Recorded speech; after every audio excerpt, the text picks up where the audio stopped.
Good evening everyone, कैसे हो सब? बढ़िया? पीछे वाले सब बढ़िया? हाँ, वो ज्यादा बढ़िया होने चाहिए।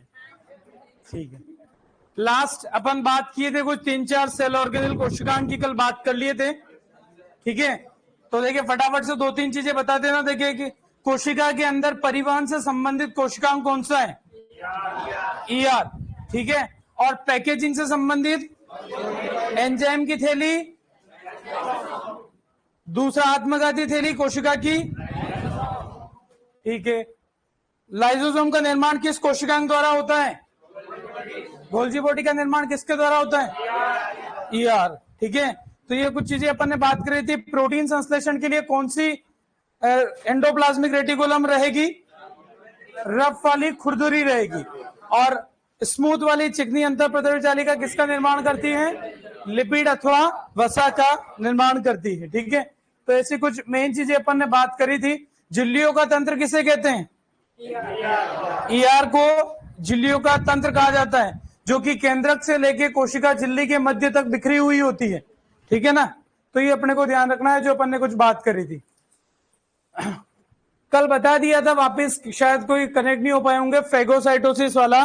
तो फेगोसाइटोसिस ठोस पदार्थों का कोशिका के अंदर प्रवेश करना कोशिका झिल्ली के द्वारा, कोशिका झिल्ली से होते हुए ठोस पदार्थ का कोशिका के अंदर आना, फेगोसाइटोसिस। और लाइसोसोम जो होता है, लयनकाय का जो काम होता है, वो कोशिका के अंदर पड़े सामान को खाने का काम है। अगर वो खुद के चीजों को खाता है, खुद की कोशिकाओं को खा रहा है कोशिका के अंदर, तो ऑटोफेगी के नाम से उसको जानते हैं। ठीक है, और इस तरीके से बहुत सारी चीजें। और जब बहुत सारे लाइसोसोम लयनकाय एक साथ सारे फूट जाते हैं, एंजाइम उनके इतने सक्रिय हो जाते हैं, तो उस स्थिति में फिर कोशिका ही समाप्त हो जाती है। तो इसलिए उसको बोला था आत्मघाती थैली या ऑटोलाइसिस कहा था। ठीक है, वो बात अपन ने कर ली थी। आगे अपन बात करते हैं, अगला जो रिक्तिका की भी बात कर ली थी, है ना। और रिक्तिका वैक्यूल्स के लिए 2-3 क्वेश्चन इंपॉर्टेंट है। शब्द अथवा खोज के लिए वैज्ञानिक कौन से हैं? स्पेलेंजानी। ठीक है, और इसकी झिल्ली को क्या कहेंगे? एक एकल झिल्ली युक्त, दोहरी झिल्ली युक्त या झिल्ली रहित? एकल या दोहरी, एक ही नाम पढ़ा अपन ने। ठीक है, और इसके अंदर भरे हुए द्रव्य को क्या कहा जाता है? कोशिका सेल के नाम से इसको जाना जाता है। ठीक है, आगे अपन बात करते हैं बहुत इंपॉर्टेंट कोशिकांग, जिस पर क्वेश्चन आते रहते हैं। छोटा सा, सबसे छोटा कोशिकांग कौन सा पढ़ा अपन ने? राइबोसोम पढ़ा। झिल्ली रहित कोशिकांग कौन सा पढ़ा? राइबोसोम को ही पढ़ा अपन ने। झिल्ली रहित कोशिकांग कौन सा है? राइबोसोम। कैसे याद रखें कि झिल्ली रहित है? क्योंकि प्रोकैरियोटिक में अकेला एकमात्र कोशिकांग है जो प्रोकैरियोटिक कोशिका में उपस्थित होता है। और इसीलिए हमने कहा भी था कि प्रोकैरियोटिक कोशिका में झिल्ली युक्त कोशिकांग नहीं पाए जाते हैं।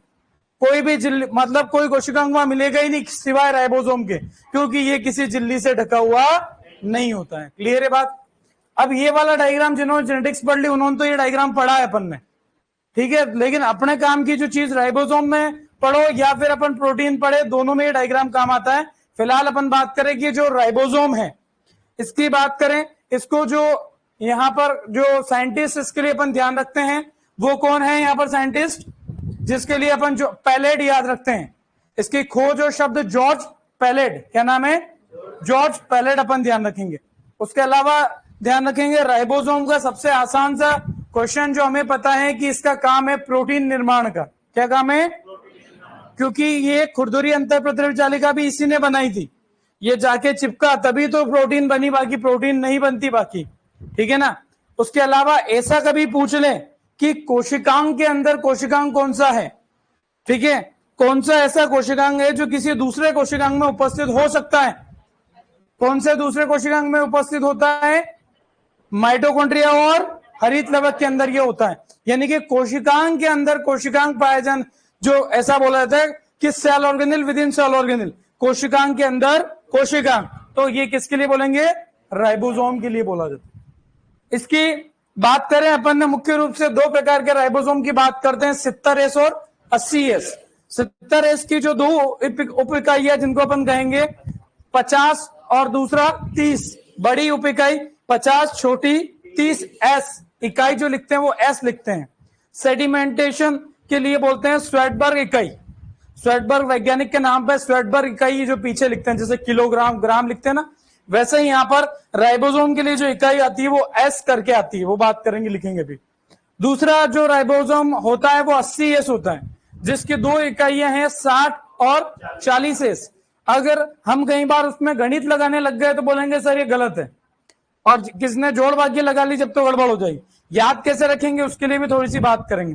तो ये कुछ, अब ये डायग्राम फिलहाल क्या बता रहा है कि राइबोसोम है वो दो इकाइयों से मिलकर बना है, एक बड़ी उप इकाई और एक छोटी उप इकाई, बड़ा गोला। अब राइबोसोम इस पूरे डायग्राम में है, ये ब्लू कलर की जो स्ट्रक्चर है यही राइबोसोम है।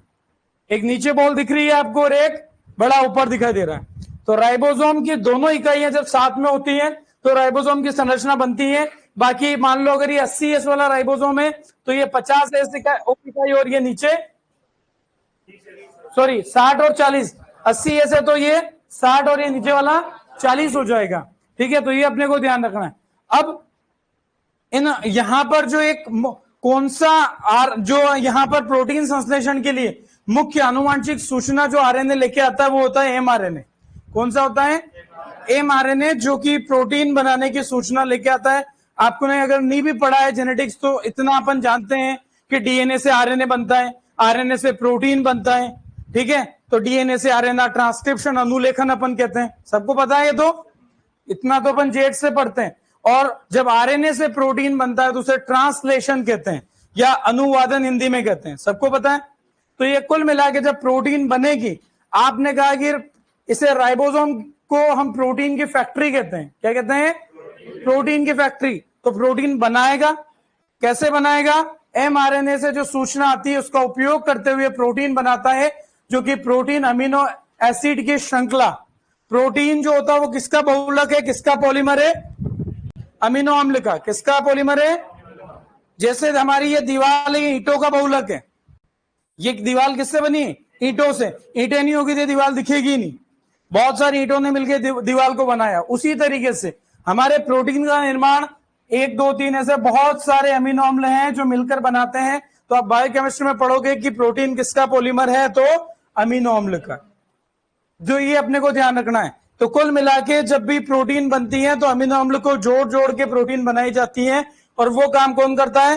राइबोसोम। लेकिन अकेला ये नहीं कर पाएगा, अमीनो अम्ल के अनुसार एमआरएनए सूचना देगा उनके लिए।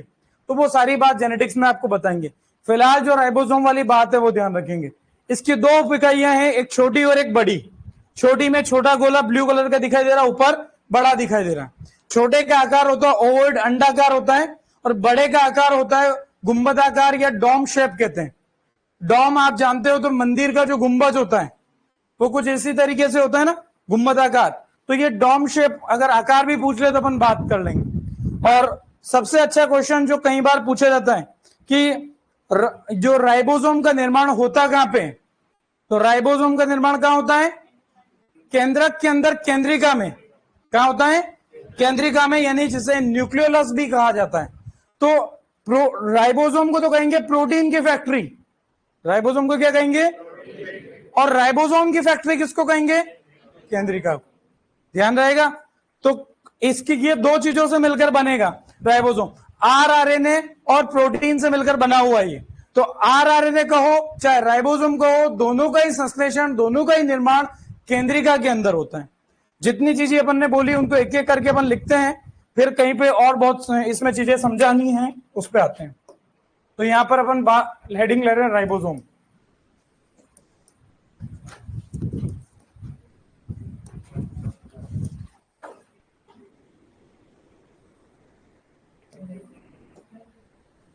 दो तीन चीजें इसके लिए, नाम जो इसके लिए फेमस है, प्रोटीन की फैक्ट्री।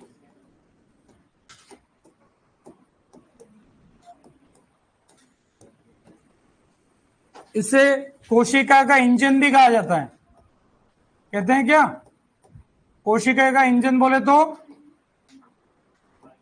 राइबोसोम को ही कहेंगे।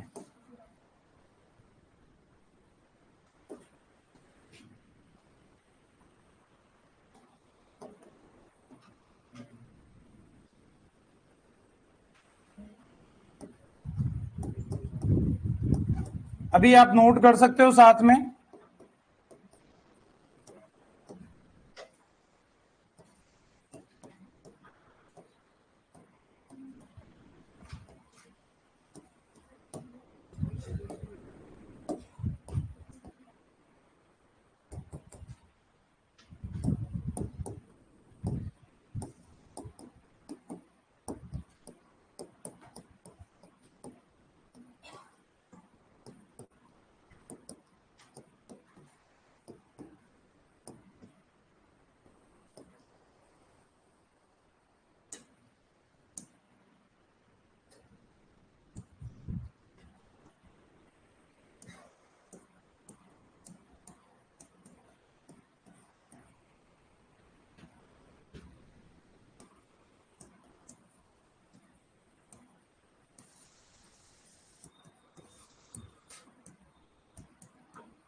एक बार नोट करो ये नीचे क्या क्या मतलब रहेगा, ये भी आपको समझाएंगे। Mg+2 कम होने के लिए नीचे वाला तीर का निशान लगाया है अपन ने, इसको नोट करें एक बार।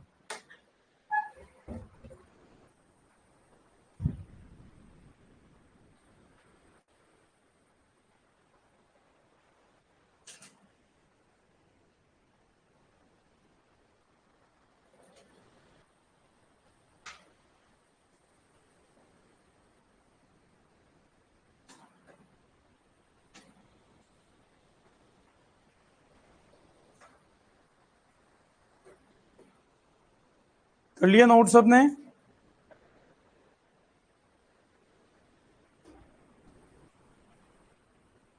तो राइब हो गया नोट, कर रहे हो? कर लो।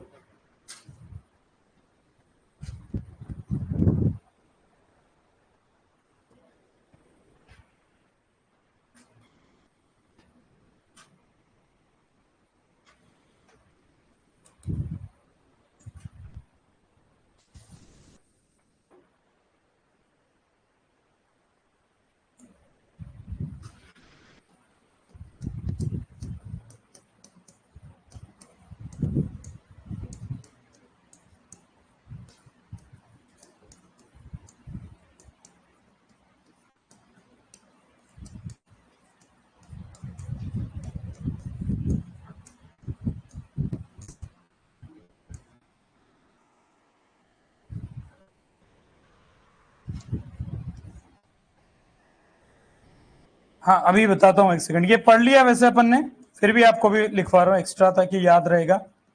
तो सिंपल सी बात करते हैं यहाँ पर कि राइबोसोम जो है उसको हमने प्रोटीन की फैक्ट्री कहा है, साथ में से कोशिका का इंजन भी कहा गया है। दूसरी बात, खोज और शब्द एक ही वैज्ञानिक ध्यान रखेंगे, कौन है? पैलेट, ठीक है, जॉर्ज पैलेट है। और दूसरी बात, ये दो चीजों से मिलकर बना है आरआरएनए। आरआरएनए का पूरा नाम क्या होता है? राइबोसोमल आरएनए, ठीक है। ये आरएनए को राइबोसोमल आरएनए इसलिए कहते हैं क्योंकि ये राइबोसोम में पाया जाता है, ठीक है। इसलिए आपको कोई पूछ भी ले कि राइबोसोम में कौन सा आरएनए होता है, तो आप अपने आप आंसर दे दोगे कि आरआरएनए होता है, क्योंकि उसके नाम में ही राइबोसोमल है, ठीक है। तो आरआरएनए और प्रोटीन से मिलकर राइबोसोम की संरचना बनती है। इसका निर्माण होता कहां है? केंद्रिका में। केंद्रक के अंदर केंद्रिका में बनेगा और बाहर आ जाएगा, फिर बाहर आके ईआर पे चिपक जाएगा। कहां चिपकेगा? ईआर पे, तभी तो खुरदुरी अंतःप्रद्रवी जालिका बनेगी, ठीक है। अब उसके बाद ध्यान रखना है कि यहां पर दो प्रकार के अपने राइबोसोम है। 70 एस कहां पे है? सबसे पहले तो प्रोकैरियोटिक कोशिका में कौन सा राइबोसोम होता है? 70 एस। उसके अलावा यूकेरियोटिक के अंदर बात करोगे तो उनकी माइटोकॉन्ड्रिया और हरित लवक के अंदर, यूकेरियोटिक कोशिका की माइटोकॉन्ड्रिया और हरित लवक के अंदर कौन सा मिलेगा? 70 एस। और 80 एस जो हमारे यूकेरियोटिक कोशिका है केंद्र के बीच में। फिर आपके कोशिका द्रव्य में खुला घूम रहा राइबोसोम या फिर ईआर पे चिपका हुआ वो होगा 80 एस, ठीक है। लेकिन माइटोकॉन्ड्रिया और हरित लवक के अंदर इसी कोशिका में जो होगा वो होगा 70 एस। ध्यान रहेगा, ये अपने को ध्यान रखना। अब क्या होता है कि जो ये दो उप इकाइयां होती है राइबोसोम की, इन दोनों के जुड़े रहने के लिए मैग्नीशियम आयन बड़ा इंपॉर्टेंट होता है।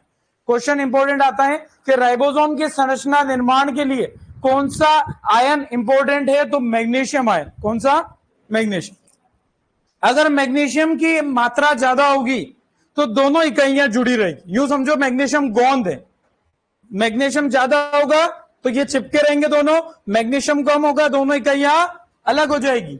तो मैग्नीशियम अगर कम होगा तो 70 एस 50 और 30 में अलग अलग हो जाएगा। ये ऐसा मत लिख लेना 505 305, ऐसा तो नहीं लिखा ना किसी ने? तुम लोग तो बड़े होशियार हो इसलिए मेरे को कहने की जरूरत नहीं थी। तो 70 एस जो उसमें मैग्नीशियम की मात्रा कम होगी तो 50 एस और 30 एस उप इकाई में अलग हो जाता है। यानी कि जो राइबोसोम की उप इकाइयां अलग हो जाती है जब मैग्नीशियम की मात्रा कम होती है, और मैग्नीशियम जब बढ़ेगा दोनों इकाइयां वापस जुड़ जाती है। यानी कि राइबोसोम की पूर्ण संरचना बनने के लिए जो आयन इंपॉर्टेंट है वो कौन सा है? मैग्नीशियम। ध्यान रहेगा। तो ये मैंने नीचे तीर का निशान लगाया, मतलब मैग्नीशियम की मात्रा कम होगी तभी ये टूटेगा, और अगर इससे उधर एरो लगाना था तो इनके लिए मैग्नीशियम की मात्रा ज्यादा होगी तब ऐसा होगा। ध्यान रहेगा, आसान सी चीज है। उप इकाइयां याद रखने के लिए कई बार के सर ये याद नहीं रह पाए, गड़बड़ हो, तो आपको याद रखने के लिए क्या करना है कि विषम संख्या 3, 5, 7 याद रह जाएगी। तो 3, 5 से मिलकर यानी कि 30 और 50 से मिलकर 70 ऐसा वाला बनेगा। 4, 6, 8 सम संख्या वाले, तो 40, 60, 80। तो अपने को याद इस तरीके से रखोगे तो ही याद रहेगा, या फिर आपने रट रखा तो बात अलग है। बाकी आप वहां पर जैसे ही ऑप्शन में क्वेश्चन आएगा ना, आप जोड़ लगाओगे और जोड़ लगाते ही आंसर गलत हो जाएगा, और वहां पर अपना इतना दिमाग कई बार काम नहीं करेगा, अपन जोड़ ही देंगे। अरे यार क्या क्वेश्चन आया यार, ये तो अपने को बिल्कुल ही, तो इसलिए आसान सा होता है। तो ध्यान रहेगा ये चीज और नोट कर लेना। यूकेरियोटिक कोशिका में कौन से होते हैं? 80S और 70S का होंगे प्रोकैरियोटिक कोशिका, हरित लवक और माइटोकॉन्ड्रिया में। ये भी नोट करना।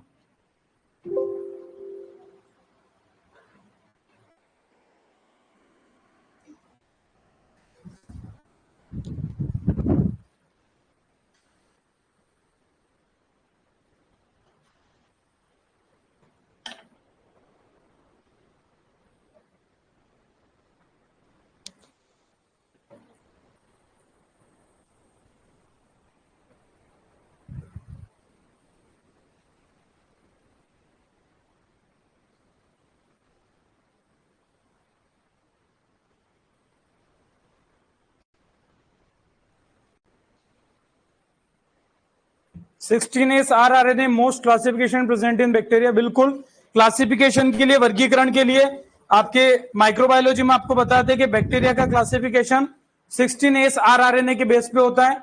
बिल्कुल सही बात है। जेनेटिक्स मेंडल द्वारा किए गए प्रयोगों में उनके पहले गुणसूत्र पर कितने लक्षण उपस्थित होते थे? उनके पहले गुणसूत्र पर कितने लक्षण उपस्थित थे, ये आपको मैंने लिखवा रखा था। कुल 4 गुणसूत्र है जिन पर 7 लक्षणों के जीन पाए जाते हैं। ये अपन आगे जेनेटिक्स की जब बात आएगी कर लें। क्लियर है? नोट कर लिया सबने? बढ़े आगे। चलो, एक छोटा सा पॉइंट यहां पर मैंने बोला था कि कोशिकांग के अंदर कोशिकांग, ऐसा क्वेश्चन जब भी आएगा तो आंसर क्या दोगे? राइबोसोम। और कोशिका के अंदर कोशिका, माइटोकॉन्ड्रिया और हरित लवक। ध्यान रहेगा, कोशिकांग के अंदर कोशिकांग। इसका कार्य जो है वो मुख्य एक ही कार्य है, प्रोटीन निर्माण का कार्य है। प्रोटीन संश्लेषण, प्रोटीन सिंथेसिस के दो, प्रोटीन निर्माण, प्रोटीन संश्लेषण में ये इंपॉर्टेंट है। और एक अच्छा सा क्वेश्चन यहां पे आता है, उस पे अपन आते हैं एक बार। ये पहले अगर आप नोट कर रहे हो तो रुक जाओ, उसको समझते हैं, क्योंकि वो रिसेंटली मुझे एग्जाम का नाम याद नहीं है, लेकिन वो एग्जाम में क्वेश्चन पूछा गया। क्या है समझते हैं। पॉलीराइबोसोम, क्या पूछ रहे हैं? पॉलीराइबोसोम। पॉलीराइबोसोम, या इसको शॉर्ट में कई बार पॉलीसोम भी कहा जाता है। पॉलीसोम, ठीक है, पॉलीसोम। पॉलीराइबोसोम नाम में ही पता चल रहा है कि यहां पर कई सारे राइबोसोम की बात होने वाली है, ठीक है। और राइबोसोम अकेला प्रोटीन नहीं बना सकता है, इसको आवश्यकता पड़ेगी एमआरएनए की। किसकी आवश्यकता पड़ती है? क्योंकि डीएनए से जो आनुवांशिक सूचना आती है वो एमआरएनए में, और एमआरएनए से ही प्रोटीन का निर्माण होता है। आपको पता है, ट्रांसलेशन आपने सुना है, सबको पता है कि प्रोटीन किससे बनती है? एमआरएनए से। बनाएगा कौन? राइबोसोम, ठीक है। तो कई बार क्या होता है कि अच्छे से प्रोटीन निर्माण होने के लिए एक एमआरएनए जिस पर कई सारे राइबोसोम जुड़े होंगे, ये एक एमआरएनए, इस पे 1, 2, 3, 4, जब कई सारे राइबोसोम जुड़े होते हैं तो उसे कहते हैं पॉलीराइबोसोम। अब बोले सर इसमें क्वेश्चन में क्या था? उसने इस तरीके से वो पूछ लेता है, वैसे तो हम शब्दों को पकड़ लेंगे तो आंसर दे देंगे कि नाम में पॉली राइबोसोम, जहां पर राइबोसोम ज्यादा है, लेकिन वो कई बार पूछ देता है कि एक राइबोसोम पर बहुत सारे एमआरएनए जुड़े हो। नहीं, क्या बोलेंगे, सॉरी अपन ने क्या बोला, हाँ, एक एमआरएनए पे बहुत सारे राइबोसोम जुड़े तो पॉलीराइबोसोम। लेकिन ऐसा नहीं हो कि एक राइबोसोम पे बहुत सारे एमआरएनए हो, दोनों में फर्क है। ये एक राइबोसोम, इस पर 4-5 एमआरएनए है, तो ऐसा गलत है। ऑप्शन में ऐसा कंफ्यूज किया गया था। तो हमारे को क्या ध्यान रखना है? एक एमआरएनए जिस पर कई सारे राइबोसोम जुड़े हुए हैं, और वो पॉलीराइबोसोम जो संरचना बनती है वो प्रोटीन संश्लेषण के लिए मुख्य रूप से यही काम आती। अकेला राइबोसोम प्रोटीन सफलतापूर्वक नहीं बना पाता, इसलिए कई सारे राइबोसोम मिलके उस एमआरएनए से सूचना लेके प्रोटीन का निर्माण करवाएंगे। तो नाम से पता चल रहा है कि एक एमआरएनए पर एक एम आरएनए पर कई राइबोसोम का जुड़े होना, उस संरचना को क्या कहेंगे? पॉलीराइबोसोम। इसके डेफिनेशन पर क्वेश्चन रिसेंटली आ रखा है अपने किसी डब्ल्यू किसी के अंदर, राइबोसोम का जुड़े होना। इस संरचना जो बनेगी इसे कहेंगे पॉलीराइबोसोम। ध्यान रहेगा, नोट करो इसे, बड़ी आसान सी चीज है। शब्द पकड़ लिया तो आंसर तैयार है अपने पास।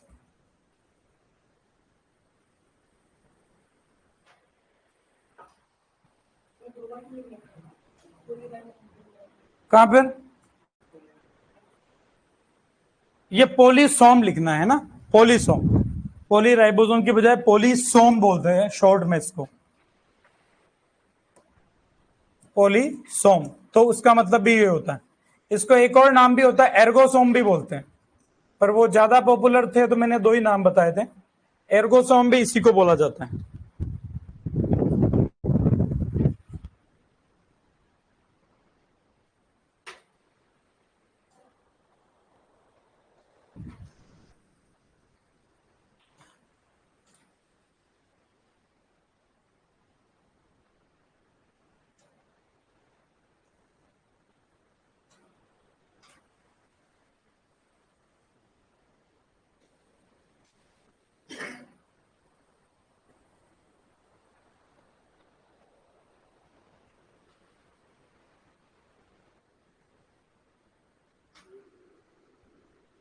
मेंडल के द्वारा जो 7 लक्षण ही कहे जाते हैं, उन हर लक्षण के 2 रूप होते हैं, वो विपर्यासी रूप, कॉन्ट्रास्टिंग फॉर्म कहलाती हैं। तो एक लक्षण के 2 रूप कहलाते हैं, बाकी वास्तव में लक्षण 7 ही होते हैं। कर लिया नोट? तो जितने क्वेश्चन राइबोसोम से बने लगभग अपन ने यहां डाल दिया है। अपन ने ये नहीं लिखा कि झिल्ली रहित है, क्योंकि हम पहले लिख चुके हैं। आपको अगर लिखना हो तो आप लिख सकते हो, ये झिल्ली रहित कोशिकांग है, इस पर कोई भी झिल्ली से ढका हुआ नहीं होता है। दूसरी बात, सबसे छोटा जो आपका कोशिकांग है वो भी कौन सा है?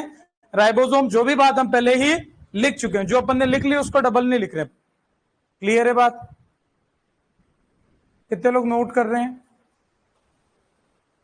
ठीक है, आगे अपन बात करते हैं। अगला जो ध्यान रखते हैं, जिन्हें कहते हैं माइक्रो बॉडीज, जिनमें एक एक दो दो पॉइंट से ही बात करेंगे अपन केवल। माइक्रो बॉडीज जिन्हें हम सूक्ष्म काय भी कहते हैं। आप कई बार क्या होता है कि कोशिका की संरचना देखोगे तो छोटी छोटी डॉट डॉट डॉट डॉट जैसी बहुत सारी संरचनाएं अंदर दिखती है, जिनके नाम लिखे भी नहीं जाते कभी भी डायग्राम में, उन्हें कहते हैं माइक्रो बॉडीज। क्या कहेंगे? Micro bodies. तो उसी पर अपन आते हैं, देखते हैं 3 माइक्रो बॉडीज, तीनों की बात कर लेते हैं। ध्यान इधर देना सब, और एक एक दो पॉइंट में ही बात करेंगे। सूक्ष्म काय इनको बोलते हैं। सबसे पहली बात अपन ने को ध्यान ये रखना है कि ये 3 होती है, तीनों के नाम अपन ने सुन रखे हैं। एक है स्पेरोसोम, एक होता है परोक्सिसोम, और एक होता है ग्लायोक्सिसोम। तीनों की झिल्ली की बात करें तो तीनों ही कैसे हैं? एकल झिल्ली युक्त कोशिकांग अपन लिख चुके हैं, तो मैं यहां पर दोबारा नहीं लिखूंगा। तो जिसमें सबसे पहला अपन बात कर लेते हैं यहां पर, जिसे कहेंगे स्पेरोसोम। क्या कहेंगे? स्पेरोसोम। स्पेरोसोम जो है ये सूक्ष्म काय केवल पादप कोशिकाओं में उपस्थित होता है, पादप कोशिकाओं में उपस्थित। ठीक है। दूसरी बात, इसका जो काम है वो एक छोटा सा काम है कि भाई जो भी लिपिड कोशिका में अगर कहीं इकट्ठा करके रखना है, वसा से संबंधित, यानी कि लिपिड का संचय करने वाला, स्टोर करने वाला कोशिकांग कौन सा है? तो आंसर हमारा क्या देंगे? स्पेरोसोम। ठीक है। तो ये सिंपल सी 2 बात स्पेरोसोम के लिए ध्यान रखेंगे। दूसरी बात जो अपना है परोक्सिसोम, जिसके बारे में एक चीज अपन ने पढ़ रखी है और इंपॉर्टेंट क्वेश्चन आता भी है कि 3 कोशिकांग ऐसे हैं जो प्रकाश श्वसन से संबंधित है। ठीक है। और प्रकाश श्वसन से संबंधित 3 कोशिकांग के लिए मैंने बोला था पीसीएम। ठीक है। तो पी से परोक्सिसोम, सी से क्लोरोप्लास्ट, एम से माइटोकॉन्ड्रिया। कई बार एग्जाम में क्वेश्चन वहां से पूछा जाता है। ठीक है। तो परोक्सिसोम का जो मुख्य काम है, तो पहले अगर बात करें तो दोनों में अलग अलग काम है। जंतुओं के अंदर अलग है, जंतु कोशिका में, और पादप कोशिका में इसका काम अलग है। जंतु कोशिका में इसका जो काम है वो नाम है पेरोक्सिसोम, ये बना है H2O2 जो शब्द है, H2O2 का बोला जाता है हाइड्रोजन पेरोक्साइड। क्या बोलते हैं, सबने सुना है, कहीं ना कहीं हल्का सा केमिस्ट्री में अपन पढ़ते थे, हाइड्रोजन पेरोक्साइड। तो उसी से नाम बना पेरोक्सिसोम। तो जंतु कोशिका में H2O2 यानी कि हाइड्रोजन पेरोक्साइड चक्र से संबंधित जो कोशिकांग है वो कौन सा है, पेरोक्सिसोम।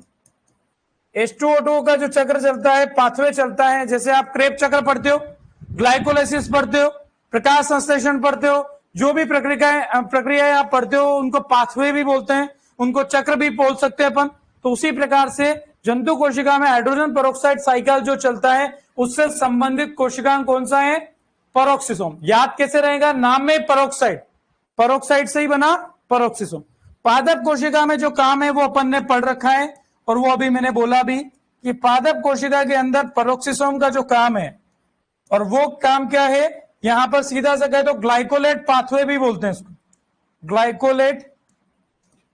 आप बायोकेमिस्ट्री में पढ़ोगे, पाथवे कह सकते हो, या इसे अपन C2 चक्र भी कह सकते हैं, या इसे अपन प्रकाश श्वसन फोटो रेस्पिरेशन भी कहते हैं, प्रकाश श्वसन। तो यानी कि पादप कोशिका के अंदर ये तीनों प्रक्रिया को एक ही नाम है, फिजियोलॉजी में आप पढ़ोगे, तीनों ऑब्लिक लगाई मतलब सब एक ही चीज के तीन नाम है। तो पादप कोशिका में पेरोक्सिसोम का जो काम है वो केवल इस चक्र में, और अकेला ये नहीं, इसके साथ क्लोरोप्लास्ट और माइटोकॉन्ड्रिया भी मदद करेंगे, और ग्लाइकोलेट पाथवे या C2 चक्र या प्रकाश श्वसन के लिए से संबंधित ये इसका काम रहेगा। तो इन दो के बारे में नोट करो, सीधा एक एक पॉइंट में, दो दो पॉइंट में अपन ने इनको खत्म किया, ज्यादा लंबी बात नहीं कर रहे हैं, सीधे क्वेश्चन यही आते हैं।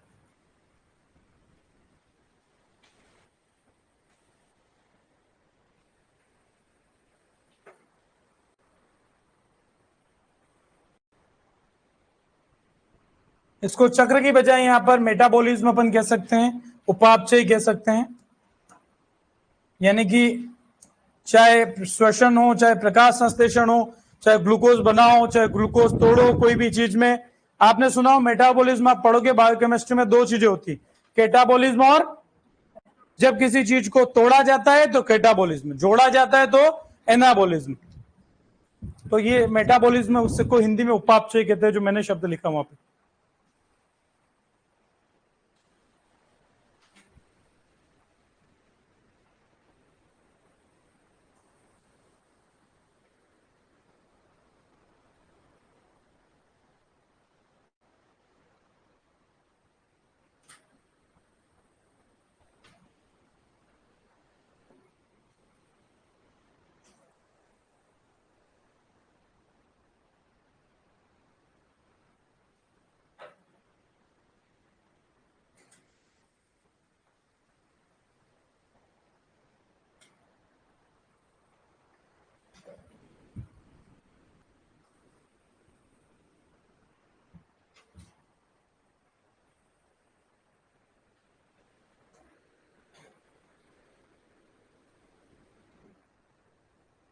बहुत छोटे कोशिकांग है, इसलिए इनका नाम ही सूक्ष्म काय है, माइक्रोबॉडीज है, जिनके संरचना की तो अपन बात करेंगे भी नहीं।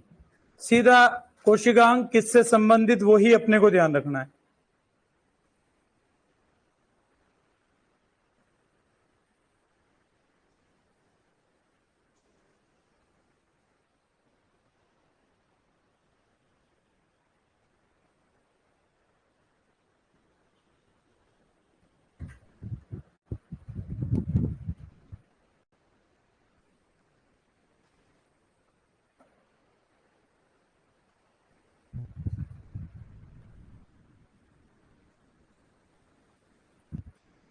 कर लिया नोट सबने? ये जो इसमें नाम आ रहे हैं, ये नाम कौन से चक्र है, ये सारे आप कहां पढ़ोगे, फिजियोलॉजी में। तो ये वैसे तो फिजियोलॉजी वाले सर ही आपको ये बता देते हैं, लेकिन अपन जैसे कोशिकांग की बात कर रहे हैं, तो जो जो क्वेश्चन यहां से रिलेट हो रहे हैं मैं डायरेक्टली यहां पे ही बता रहा हूं, ताकि आपको याद करने में, कहीं भी रिलेट करने में दिक्कत नहीं आएगी। तो स्पेरोसोम सबसे पहला जो पादप कोशिकाओं में ही उपस्थित होता है, जिसका काम है लिपिड का संचय करना, लिपिड के बनाने से रिलेटेड भी काम कह सकते हो। वैसे लिपिड बनाने का मेन काम हमने दे रखा है एसीआर को, पढ़ा अपन ने, स्मूथ एंडोप्लाज्मिक रेटिकुलम को दिया, बाकी ये भी कर सकता है। बाकी लिपिड से संबंधित इतना सा ध्यान रखना, कौन सा है, स्पोरोसोम। पेरोक्सिसोम की बात करेंगे, जंतु कोशिका में इसका जो काम है वो हाइड्रोजन पेरोक्साइड H2O2 के उपापचय उसकी मेटाबॉलिज्म से संबंधित है, और पेरोक्साइड शब्द से इसका नाम बना था पेरोक्सिसोम। पादप कोशिका में जो इसका काम है, आप प्रकाश श्वसन पढ़ोगे, C2 चक्र पढ़ोगे, ठीक है, और उसी का एक नाम ग्लाइकोलेट पाथवे भी कहोगे। तो उससे संबंधित जो कोशिकांग रहेगा वो पेरोक्सिसोम है, साथ में वो 2 कोशिकांग भी रहेंगे। उन 2 के तो बहुत सारे काम है, लेकिन इसका अकेले का पादप कोशिका में एक ही काम है, बस इस चक्र में इसका काम रहेगा। क्लियर है बात? बढ़े आगे। तीसरा जो यहां पर अपन बात करेंगे, जिसको कहेंगे यहां पर ग्लायोक्सिसोम। पहले समझना इसको, थोड़ा सा 1-2 पॉइंट बात कर रहा हूं। ग्लायोक्सिसोम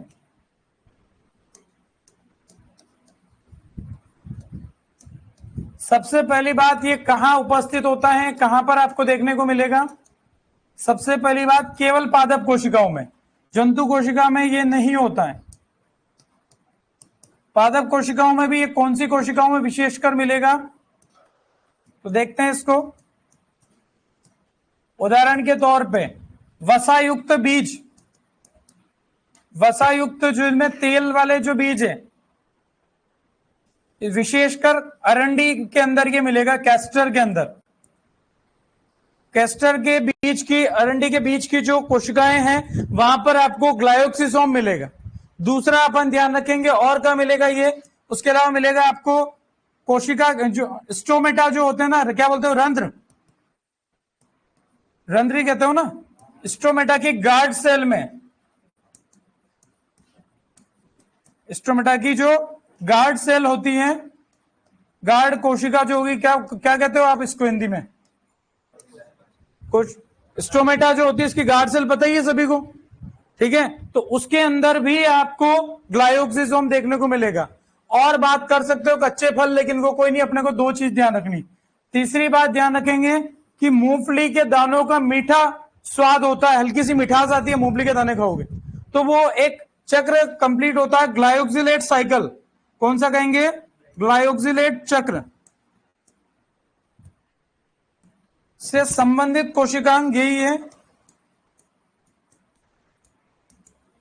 पहले अभी जो बात करी पेरोक्सिसोम में, वो ग्लाइकोलेट है, और ये ग्लायोक्सिलेट जिसकी वजह से इसका नाम ग्लायोक्सिसोम, और इसकी चक्र की वजह से मूंगफली के दानों में मिठास होती है। तो अपने काम के लिए जो यहां पर क्वेश्चन है उन्हीं की अपन ने बात करी, दानों में मिठास, ये तो अपने को कहीं पूछे तो अच्छी बात, बाकी डायरेक्टली क्वेश्चन के लिए ध्यान रखना है सबसे इंपॉर्टेंट बात तो कौन से चक्र में, ग्लायोक्सिलेट चक्र से संबंधित, जो नाम से ही पता चल रहा है ग्लायोक्सिसोम, नोट कर लो।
इसमें थोड़ा सा अपन नाम को ओ और आ जाएगा बीच में, ग्लायोक्सिसोम होगा, है ना, ई के बाद।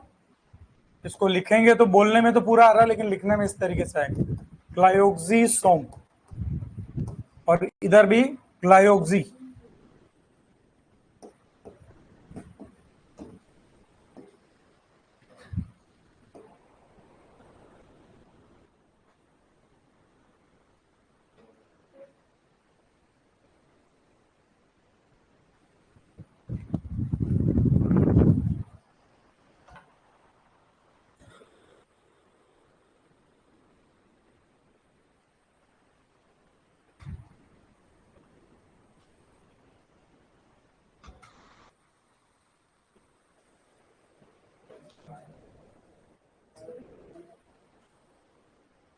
कर लिया नोट सबने?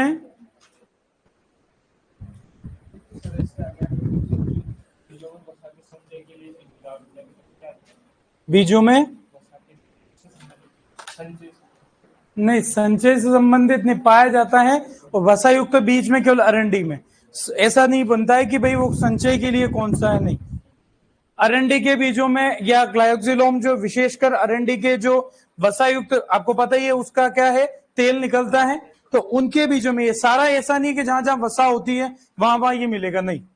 ये विशेषकर अरंडी के इसमें मिल रहा है, या फिर केवल मूंगफली के दानों में मिठास के लिए। हर जगह जहां वसा है वहां ये कोशिकांग नहीं पाया जाता, ठीक है। तो मुख्य रूप से क्वेश्चन आता है एक तो इस चक्र पे आता है, बाकी अपन ने और बातें कर ली कि पादप कोशिका में कौन कौन सी में, जंतु कोशिकाओं में तो ये पाया भी नहीं जाता है, केवल पादप कोशिकाओं में, और अरंडी के बीज में हो सकता है, होता है। उसके अलावा रंध्र स्टोमेटा की गार्ड सेल रक्षक कोशिकाओं में, और ग्लाइकोजिलेट चक्र जो फिजियोलॉजी में कहीं बात आती है तो उससे संबंधित, और उसी चक्र, उसी ग्लाइकोजिलेट एसिड के कारण मूंगफली के दानों में मिठास होती है। क्लियर है बात? आपके जो मेन है क्वेश्चन, तो उस पर तो मैंने वैसे ही टिक लगा दिया है ना। बढ़े आगे, और उसको याद करना भी नहीं पड़ेगा, नाम से ही काम हो रहा है वैसे इसका, है ना। चलो आगे बात करते हैं, जिसको कहते हैं सूक्ष्म नलिकाएं, माइक्रोट्यूब्यूल्स। एक एक पॉइंट में ही बात करूंगा, ज्यादा लंबी बात उनकी नहीं लेऊंगा। सबने नोट कर लिया पीछे तक? ठीक है। अगला है जिसे कह रहे हैं छोटा सा कोशिकांग, माइक्रोट्यूब्यूल्स। पहले समझना फिर नोट करना। सूक्ष्म नलिकाएं,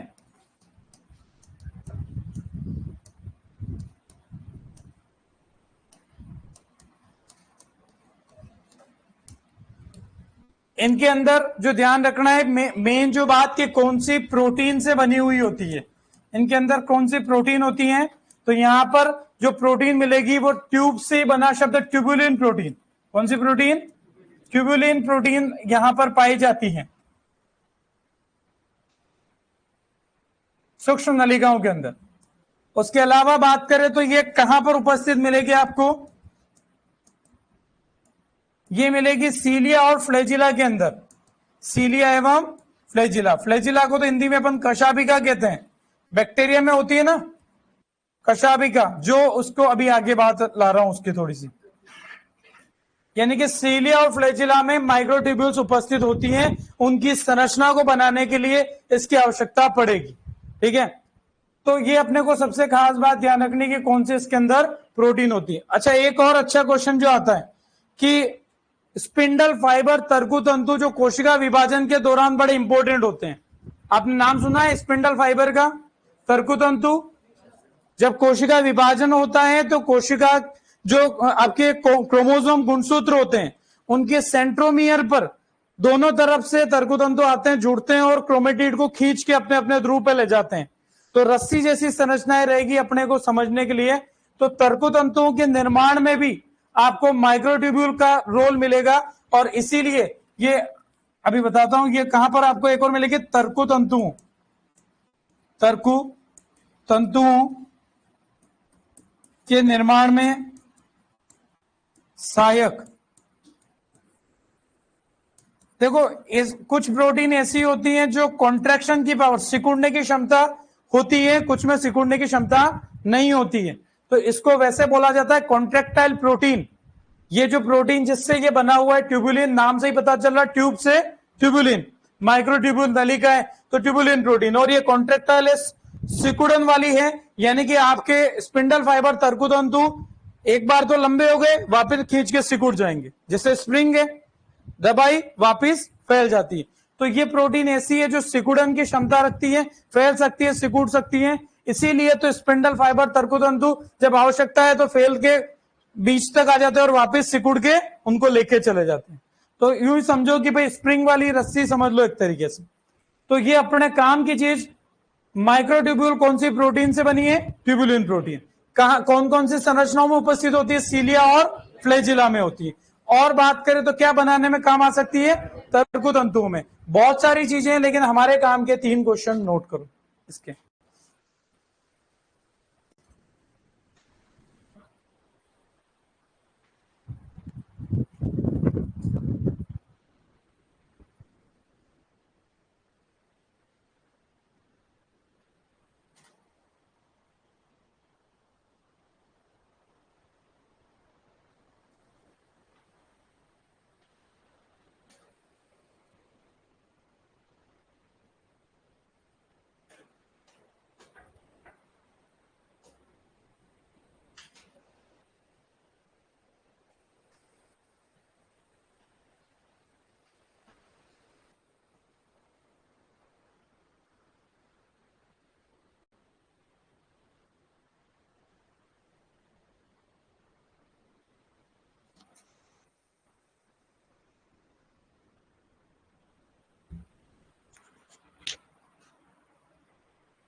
बिल्कुल, अपन ने पढ़ रखा है कि भाई एंडोस्केलेटन साइटोस्केलेटन बनाने में कौन कौन सी 3 चीजें थी? ईआर, दूसरा माइक्रोट्यूब्यूल, तीसरा माइक्रोफिलामेंट, सूक्ष्म तंतु, जिनकी जस्ट अपन इसके बाद बात ले रहे हैं। ये अपन पहले ही लिख चुके हैं, इनका कार्य वहां पर कि ये आपकी एंडोस्केलेटन भी बनाते हैं, साइटोस्केलेटन भी बोलते हैं उसको। मतलब कुल मिला के कोशिका का ढांचा कह दो, अंदर के स्केलेटन उसका पूरा ढांचा बनाते हैं कोशिका का अंदर का। कर लिया नोट सबने? पीछे कितने लोग नोट कर रहे हैं? न हाँ न ना, आपकी मर्जी पड़े, जो देख लो जो ठीक लगे, कोई बात नहीं। चलो अगला एक छोटा सा माइक्रोफिलामेंट, क्या कहेंगे? देखो पहले समझना, माइक्रोफिलामेंट सूक्ष्म तंतु,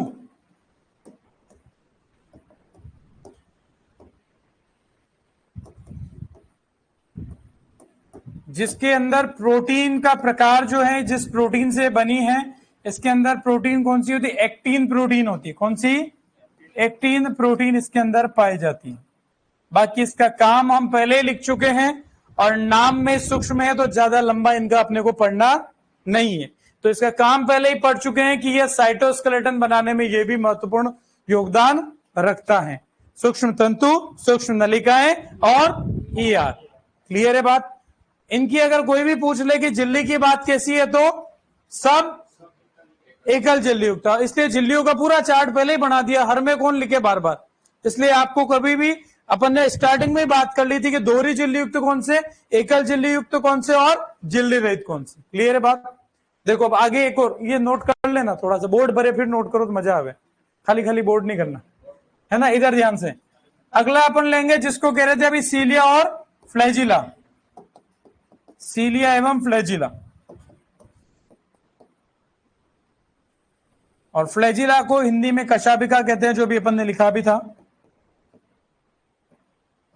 ध्यान से इधर देखना, सीलिया और फ्लैजिला जो है, अभी अपन ने कहा इनके बनने के लिए किसकी आवश्यकता पड़ती है? माइक्रोट्यूब्यूल की, सूक्ष्म नलिकाओं की। ठीक है, और जो बात ध्यान रखें कि इनका मेन काम जो होता है, सीलिया फ्लैजिला होती है कि बाल सदृश, हेयर लाइक आउटग्रोथ होती है। जैसे अपने शरीर पे बारीक बाल है, उसी तरीके से यहां पर बैक्टीरिया वगैरह में विशेषकर ये देखने को मिल जाएगी, बाकी दूसरे जीवों में मिल सकती है। तो जहां जहां कोशिका में सीलिया फ्लैजिला होगा, वो हेयर लाइक आउटग्रोथ, ऐसा जैसे अपने सिर से बाल निकला रहता है ना, उसी तरीके से उनकी कोशिका से आपको जैसे बैक्टीरिया होता है, तो बैक्टीरिया ये आपने कहीं देखा हो तो इस तरीके से फ्लैजिला निकला रहेगा।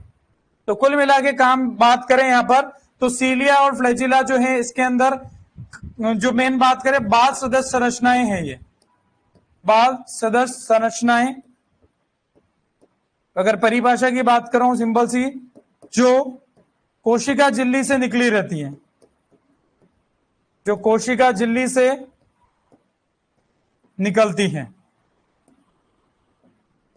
जैसे हमारे शरीर के बाल की बात करें तो वो त्वचा के वहां से निकल रहे हैं, उसी प्रकार से ये कोशिका झिल्ली, इनकी बाहरी बार क्या होगी, कोशिका झिल्ली की बात कर रहे हैं अपन यहां पर, क्योंकि इनके अंदर और वहां से निकलते हैं। दूसरी बात, जो इनके अंदर क्वेश्चन, अच्छा अपने बैक्टीरिया के हिसाब से भी क्वेश्चन बने, तो फ्लैजिला जो होती है, अगर वो प्रोकैरियोटिक कोशिका के अंदर है, प्रोकैरियोटिक कोशिका में जैसे बैक्टीरिया वगैरह में, तो वहां पर प्रोटीन जो रहेगी वो जिस प्रोटीन से बनी होगी वो आपके फ्लैजिलिन प्रोटीन से बनी होगी।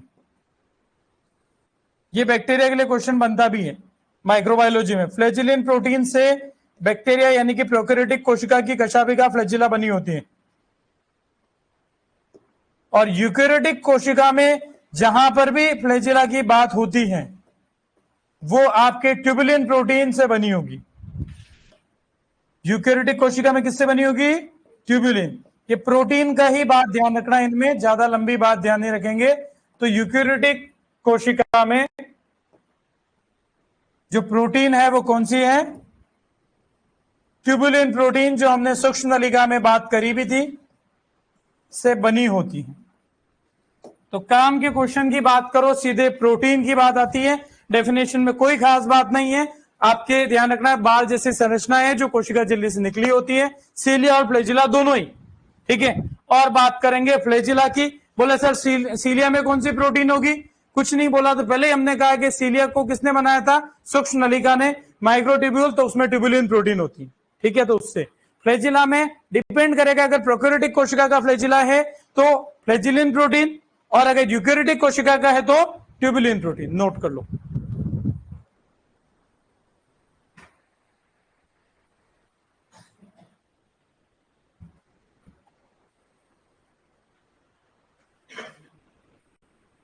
आपको ये जो अपन लिख रहे हैं इसमें और लंबी लाइनें लिखने का लग रहा है क्या, कि और इसको थोड़ा एक्सपेंड करके लिखना चाहिए? भाई मेरा जो कॉन्सेप्ट आप शुरू से रखता हूं कि नोट्स को नोट्स की तरह बनाना चाहिए, फिर वो आपके क्या है कि रामायण बन जाएगी अगर इनकी में। अब मैंने लिखा प्रोटीन कौन सी, एक्टिन प्रोटीन। अब मैं इसमें लिखूं कि सूक्ष्म तंतु में एक्टिन प्रोटीन पाई जाती है, ऐसा आवश्यकता तो नहीं लग रही कहीं पीछे किसी को? हाँ, क्योंकि देखो अपन बिल्कुल जेठ का बच्चे का बेच होता तो मेरे को लिखवाना पड़ता, लेकिन आपके हिसाब से मैं नोट्स जितना छोटा और ज्यादा कंटेंट वाला हो अपन ये बना, ज्यादा बड़ा बन जाएगा, आप खुद ही पढ़ोगे नहीं उसको, तो उसको अपन हमारे सीधे क्वेश्चन वाली चीजों पे लाना पसंद करेंगे।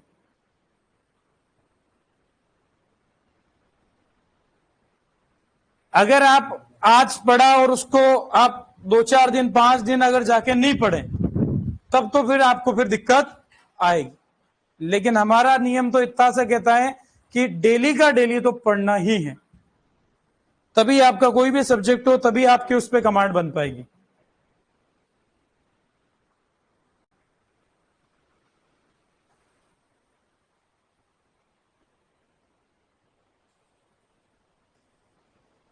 फ्लैजिला का अगर उपयोग की भी बात करो तो इसका काम होता है कोशिका को गति प्रदान करने का। बैक्टीरिया की संरचना में बताऊंगा, इसलिए मैं ज्यादा बात नहीं लिखा रहा हूं।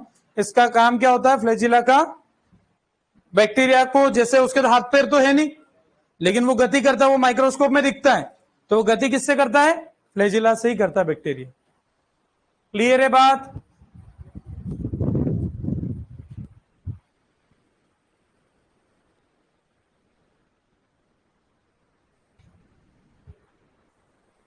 तो ये छोटे छोटे कोशिकांग अपन ने आज ले लिए। उसके बाद अगली क्लास में जो केंद्रक वाला है, गुणसूत्र वाला, बहुत इंपॉर्टेंट पार्ट, जो जेनेटिक्स में आधी चीज बात होती है, लेकिन मेन जो है गुणसूत्र की बात, संरचना, प्रकार, बहुत अच्छे क्वेश्चन आते हैं, मेटासेंट्रिक, सब मेटासेंट्रिक, और बात करें यूक्रोमेटिन, हिट्रोक्रोमेटिन, फिर कोशिका विभाजन की तरफ अपन जाएंगे। तो अगली क्लास में अपन केंद्रक और गुणसूत्र वाला टॉपिक पूरा अच्छे से करेंगे, जहां से क्वेश्चन आपको पता हो तो मैंने 2 पहले बता भी दिया। स्ट्रॉसबर्गर और वाल्डेयर का क्वेश्चन अपने एग्जाम में बहुत बार आता है, ठीक है ना, तो वो पहले ही लिखवा भी दिया है मैंने। ओके, आज के लिए इतना ही, थैंक यू।